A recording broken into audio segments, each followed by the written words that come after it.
guys, welcome to Clockwork, down to Noodles for another breakdown of Zom 100 Bucket List of the Dead. You guys like the show, I like this show, this is a great show and I'm very excited to break down another episode of you. And today's episode did something very different, I liked it and I really appreciate the route that we're starting to take, and I think it's going to be a very good ride to the end of the season. I have very high hopes for the show. You guys also seem to have very high hopes, so it was the most viewed video last week, so well done us. Yay! We did it, we're doing good. Thank you guys for tuning in once again, I really appreciate it. Make sure you guys are subscribed if you want to continue seeing the breakdowns for the show and watching my Clockwork rewind that I'm going on and doing at the moment as well. That is where I'm breaking down 12 episodes of animes that I've seen before, having some fun with it. I'm really having fun with that series as well, so hopefully you guys too are enjoying this season as well. Make sure you guys are subscribed and let's get straight to it. Let's go straight into episode 2. We have a work nightmare, which is way too realistic for me. I don't have the best work. It feels very realistic at times, and I think that's why a lot of us are perhaps really liking the anime, because it's very relatable. Nobody cares about people. They don't care if someone's sick. They don't care about how they're working people to the ground. We're back into this very toxic lifestyle again. There's a very nice use of the fisheye lens effect, honing in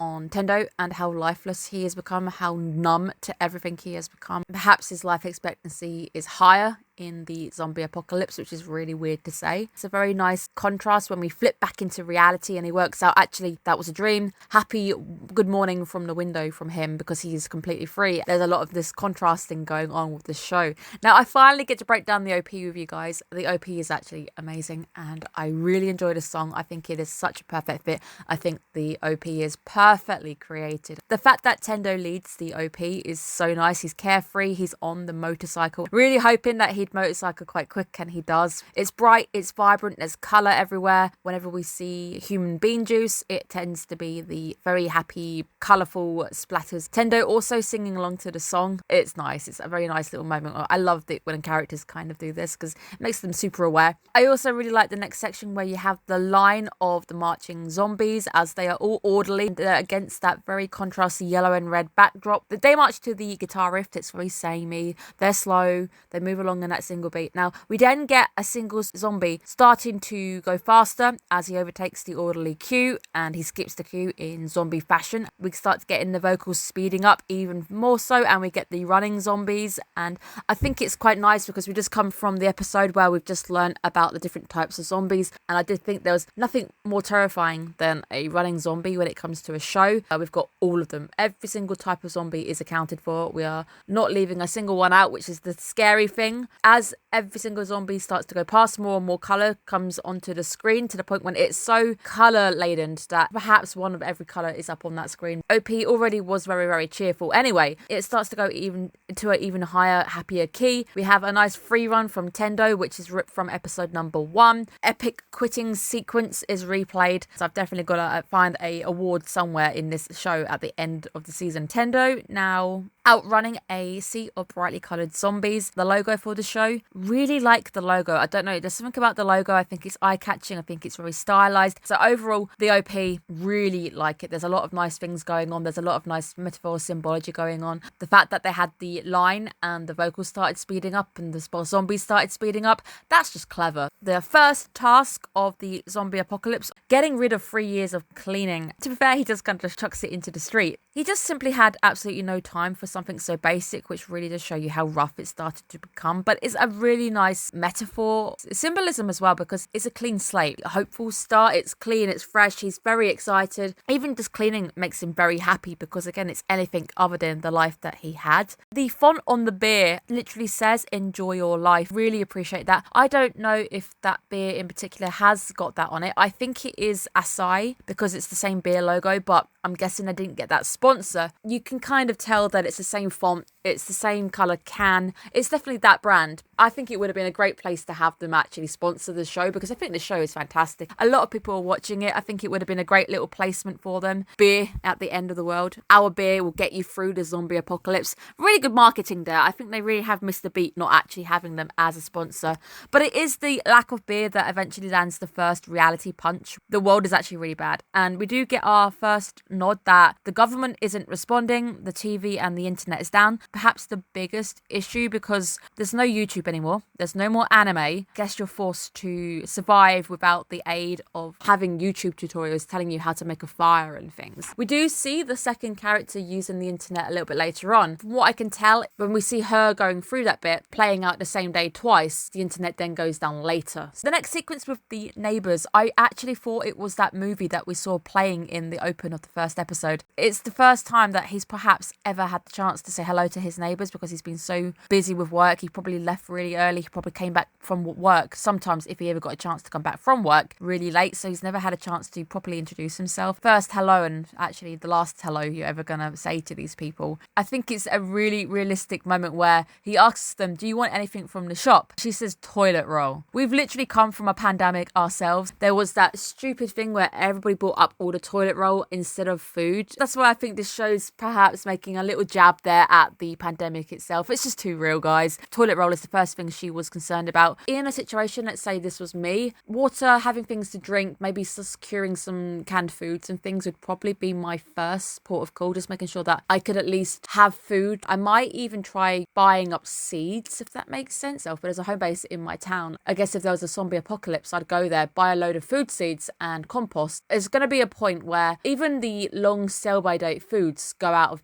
date. Between the two MCs, I probably am a mixture of both. I don't think I would take it as seriously, but I would still take it seriously that I don't exactly want to die by something stupid. I did think the beer song was quite cute. Interesting moment to finally see our second MC. Don't know her name yet, and I'm not checking because I really don't want to spoil myself on the show. But from what I could tell in the ED, there's going to be 4 main characters joining the group at some point, and they all look very cool. They all look very unique. They all look interesting personality wise, so I think it's going to be interesting to see how they all blend together. I completely understand why she's unimpressed with him and doesn't want to team up. Off topic quickly, back when I first joined my first job, we were all discussing about our zombie apocalypse plans. The store I worked in had proper shutters, probably safer to eke it out in the store itself. I do work with animal food. You can cook some of the meats, but probably want to get the food and perhaps bring it to my base, which would then be the workplace. We also have showers for dogs. Perhaps if I can source water, I might have my own place for hygiene as well. I believe I would be very good with my hands, making things, sewing things, so I would think I would be perhaps in charge of cooking as well. So I feel like I would be a very good looking after the base type person. I don't think I'm good in a fight, so I probably wouldn't be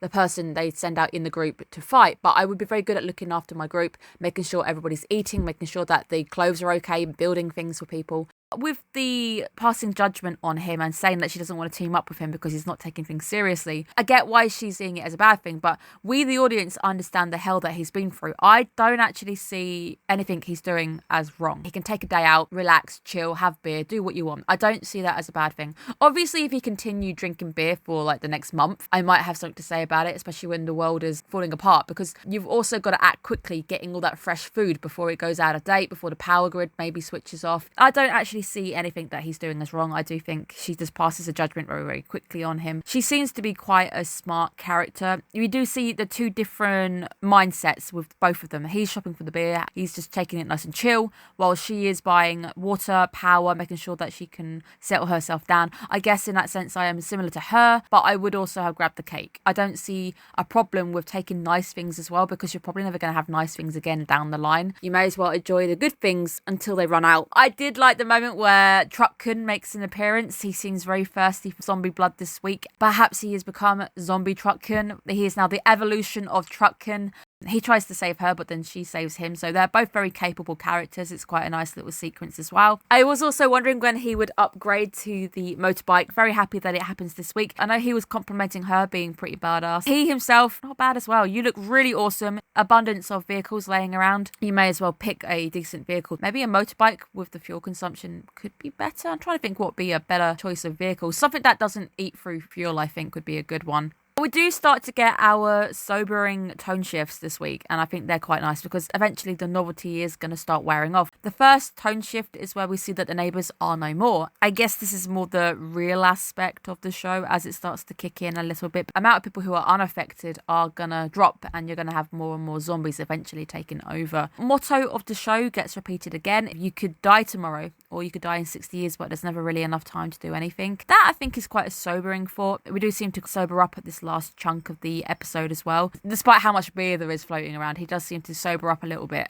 I think it's a nice motto too, because it's a encouragement to live your life, that life is way too short. But it is time to make that bucket list. And I love the fact that he doesn't get all 100 written out just yet. 33 out of 100. I'd be the same. I probably would go back and add it. I did try to make a bucket list a very long time ago. Guess if I was now going back to that list, I'd tick a few things off, probably still have loads I haven't done. But I would probably add things to the bucket list too. The reality of this section also hit me. There's so much things that I want to do, but I also don't think I'm ever going to be in a position to do them. I do panic that I'm probably never going to actually get a chance to go to Japan. It's very expensive. I'm trying to maybe hope that one day I might be able to have my own place, but it's very expensive. The market is ridiculous in the UK. Buying a house is just difficult and impossible. I think this moment is quite nice because it feels like realism starts to kick in a little bit. He puts on spend time with family and friends. He's been working so hard for a very long time that it's a possibility he's not seen them in a while. Is it too late for them? Have your parents survived? Are they zombies? Are your friends still alive? It will be interesting to see if he can reunite with any of these people. The next half of the episode is quite nice where we shift the leads. I really appreciate this. It's nice to get a different viewpoint on the apocalypse. We've had a very upbeat one. Now we're going to go to a point where the character is taking her survival very seriously. She has a completely different viewpoint where you can see she's keeping up with a fitness routine. You get a little inkling in her life, very much into health, making sure that she stays healthy and can live as long as she possibly can. We get a big scale view on the state of the emergency that has befallen the world. It's a possibility that it's a whole world pandemic. I would say that her apartment, she perhaps has a better career in a sense. I get the feeling that she's communicating with LA anyway. She's probably got like a media job. Very nice to get a bit of a contrast to see how she is coping with the apocalypse. We can see the apocalypse starting to break out on the TV screen. We also see her writing a bucket list too, but this is a very different bucket list from the one that Tendo does. Her list is survival. Her list is I'm not going to die. What do I need to do to make sure that I can outlive this problem? It's nice to see us loop back down through the same day again, but we changed viewpoint. I think it's very nice to get a different viewpoint on this show as well, because she starts to do some research on the types of zombies that she could encounter. Obviously, she wants to ensure that she's got all the information she can. How can I survive this? I've got to understand what I'm up against. We, the audience, start to understand there's different types of zombies. As I said before, the scary ones are when they start running in the movies.